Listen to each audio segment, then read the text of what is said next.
Private tuition নিষিদ্ধ, তবু বন্ধ করা যায়নি। উল্টে দিন দিন গৃহশিক্ষকতার বাড়বাড়ন্ত। বাম আমলে সরকারি সমীক্ষায় দেখা গিয়েছিল সিংহভাগ ছাত্রছাত্রী স্বতঃস্ফূর্তভাবে যায় গৃহশিক্ষকের কাছে।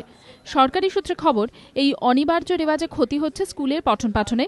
বাইরে পড়াতে গিয়ে নিয়মিত ক্লাসে আসছেন না শিক্ষকরা। উল্টে কোন শিক্ষকের কাছে টিউশনে পড়লে প্রশ্ন কমন আসবে তার একটা ধারণা ক্রমশ দৃঢ় হচ্ছে পড়ুয়াদের কাছে। এই অবস্থা বদলে উদ্যোগী সরকার। শিক্ষামন্ত্রী ব্রাত্য বসু উদ্যোগ নিয়েছেন। এই রেওয়াজ বন্ধ করতে একাদশের মডেলে নবম শ্রেণীর বার্ষিক পরীক্ষার প্রশ্নপত্র এবার তৈরি করবে মধ্যশিক্ষা পর্ষদ। ঠিক মাধ্যমিকের মতো পরীক্ষার আগে প্রশ্নপত্র যাবে স্কুলে। এরই সঙ্গে উত্তরপত্র মূল্যায়নেও নিজের স্কুলের শিক্ষকদের ক্ষমতা কাড়া হচ্ছে। মাধ্যমিকের মধ্যেও বিভিন্ন এলাকার ভিত্তিতে শিক্ষকরা খাতা দেখবেন নবম শ্রেণীর পরীক্ষার। এমন লাগাম টেনেও যে শিক্ষকদের স্কুলমুখী করা যাবে তা নিয়ে নিশ্চিত নয় সরকার। তাই নিয়মিত ক্লাসে আসছেন যে শিক্ষকরা, তাদের জন্য বিশেষ বেতন বৃদ্ধির সিদ্ধান্ত নিয়েছে সরকার। শিক্ষকদের হাজিরার হিসেব রাখবেন প্রধান শিক্ষক।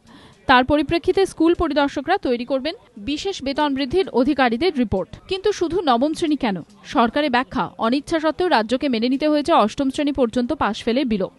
সেক্ষেত্রে এমনিতেই অষ্টম পর্যন্ত গৃহশিক্ষকতার বাড়বাড়ন্ত কমবে বলে আশা সরকারের। তাই লাগাম এবার নবমে। চিকিৎসকদের প্রাইভেট প্র্যাকটিসে প্রেসক্রিপশনের প্রমাণ থাকে, কিন্তু বেতনের বিনিময়ে গৃহশিক্ষকতার কোনো সহজলভ্য প্রমাণ নেই। তাই ঘুরপথে নিজের স্কুলে প্রশ্নপত্র তৈরি করার এবং উত্তরপত্র মূল্যায়নের অধিকার শিক্ষকদের হাত থেকে কেড়ে সমস্যা পূরণের পথ খুঁজছেন শিক্ষামন্ত্রী। কৃষ্ণেন্দু অধিকারীর রিপোর্ট, এবিপি আনন্দ, কলকাতা।